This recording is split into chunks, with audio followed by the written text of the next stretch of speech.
Beaucoup de personnes travaillent sérieusement et arrivent à refaire exactement ce qu'on leur a montré. Mais dès lors que la forme d'un exercice change, elles bloquent, alors même qu'elles ont travaillé.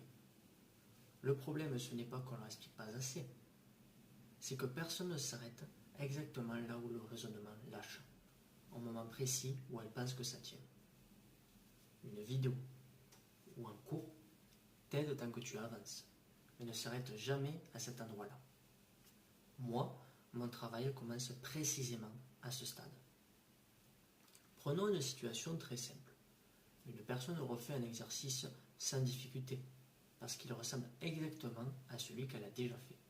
Du coup, elle avance, elle est rassurée, elle a l'impression que ça va.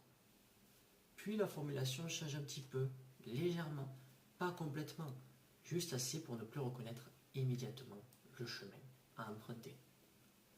À ce moment-là, la personne ne sait plus par où commencer. Pas parce qu'elle n'a jamais vu le sujet, mais parce que rien ne ressemble exactement à ce qu'elle connaît. Du coup, elle lit. Elle relit le sujet une fois, 2 fois, 3 fois, 4 fois, puis elle se met à attendre. Pas parce qu'elle est perdue, mais parce qu'elle cherche un mot familier, une tournure qu'elle reconnaît, quelque chose qui lui dirait « commence par là ». Et souvent, rien ne vient. Elle ne sait plus expliquer ce qu'elle faisait avant, pas parce qu'elle n'a rien fait, mais parce qu'elle ne sait pas vraiment ce qui lui permettait d'avancer.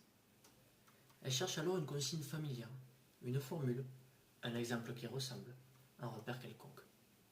Ce moment-là, il est très important, parce que c'est exactement là que le problème apparaît.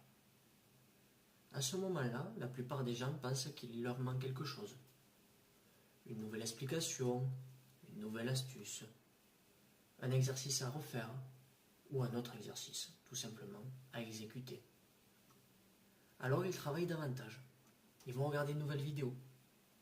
Ils vont demander une nouvelle aide à un proche, à un adulte, à un enseignant, à des amis.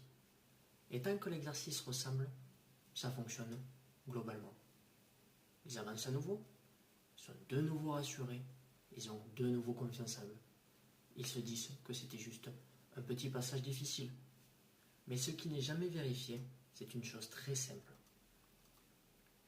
Est-ce que cette personne sait réellement se débrouiller sans repère familier? Tant que ça marche à peu près, personne ne s'arrête.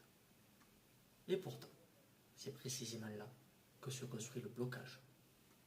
Parce que la personne apprend à avancer sans savoir pourquoi elle avance.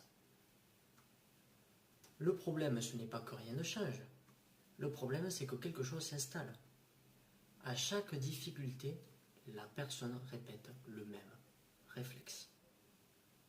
Elle cherche, elle applique, et elle avance tant que ça ressemble. Mais à force, que se passe-t-il? Elle vient dissiper l'échec avant même de réfléchir.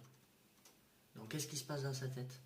Elle se met à douter, elle se met en retrait, elle ne lève plus la main en classe, admettons, elle ne participe plus à l'oral, elle s'isole, elle reste dans son coin, et surtout, elle évite certaines situations. Et elle finit par croire que ce n'est pas fait pour elle, alors que le vrai problème n'a jamais été identifié. Et ce moment-là, malheureusement, elle va le revivre. Pas une fois, pas 2 fois, pas 3 fois, mais plusieurs fois. Jusqu'au jour où elle commence à douter avant même de réfléchir. Si tu te reconnais dans cette situation, ce n'est pas forcément un problème de travail, ni un problème de niveau. C'est l'endroit où personne ne s'arrête quand ça commence à lâcher.